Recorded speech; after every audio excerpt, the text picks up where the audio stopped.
Bonjour à toutes et à tous. Alors aujourd'hui une petite vidéo pour vous parler du chemin de vie 2 et en l'occurrence ici particulièrement du chemin de vie 11-2. Alors un chemin de vie, je vous le répète, donc on calcule avec la date de naissance, jour, mois et année de naissance. Donc on fait son calcul et on arrive sur un 11 qu'on ne simplifie pas effectivement, puisque le 11 c'est un maître nombre, comme le 22, le 33 et le 44. Un chemin de vie un peu particulier. Alors on va parler d'abord du chemin de vie 2 parce que c'est intéressant ce chemin de vie 2.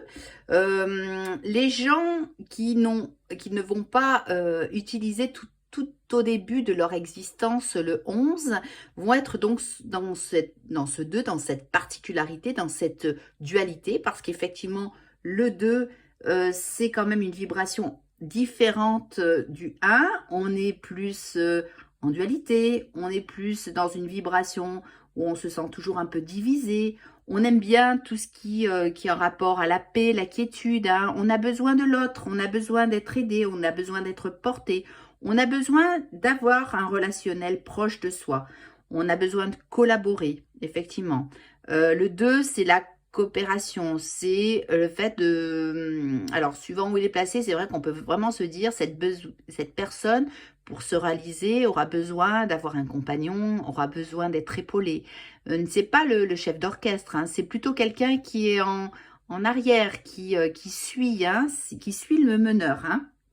Donc, quelque chose qui peut nous parler aussi de timidité, de beaucoup d'empathie, de l'écoute.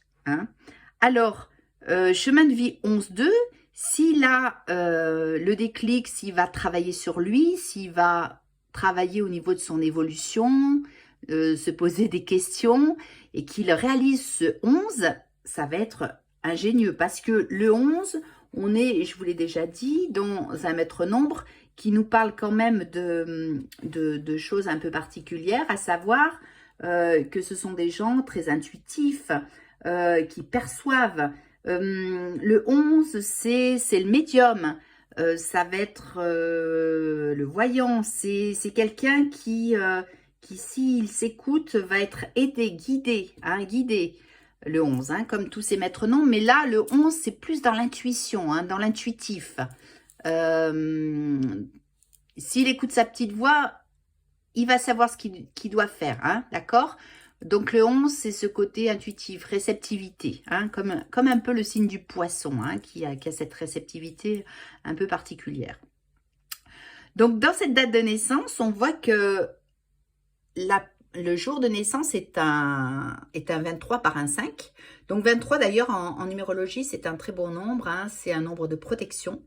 Donc on peut dire que ce pape, il est deux fois, on va dire, aidé, parce qu'effectivement le pape, comme je vous ai toujours expliqué, c'est quelqu'un qui est engagé, c'est quelqu'un sur qui on peut compter, bienveillant. Donc ce 5 nous parle que voilà, que cette personne, elle est de bon augure, mais voilà, elle est bienveillante, mais elle a aussi ce côté aussi, le changement ne lui fait pas peur, elle aime bouger, elle aime bouger. Elle aime le 5, c'est le mouvement, c'est le dynamisme. On lui impose rien au pape, il sait ce qu'il doit faire. Voilà. Après, avec ce 4 qui est à côté, donc le 4, on va être sur l'empereur. L'empereur, on sait que c'est comment dire, une lame, enfin, vous voyez bien ce qu'il représente, ce 4 un peu enfermé, mais c'est un homme aussi de force, l'empereur. Il est assis là sur son trône, il tient dans sa main droite un sceptre. Voilà, il symbolise quand même une certaine autorité, avec, à la différence du pape, un côté un peu carré, un petit peu, pas enfermé, mais difficile de le faire changer d'avis. Voilà, l'empereur, c'est un petit peu ça. C'est un homme de conviction, mais c'est un homme, on ne fait pas changer d'avis comme ça. Donc cet homme puissant, voilà, dans cette date de naissance, on imagine quand même que déjà on est sur un bélier, non taureau là, puisqu'on est dans le signe du taureau, donc on se dit que déjà la personne a un certain charisme, elle en impose, difficile de lui faire changer d'avis, voilà, il veut gouverner, il veut tenir un petit peu tout le monde à son bâton, quoi. C'est lui qui décide, hein. C'est donc l'image de quelqu'un assez puissant, assez ferme, hein. Et après, on est toujours avec cette carte 20 du jugement.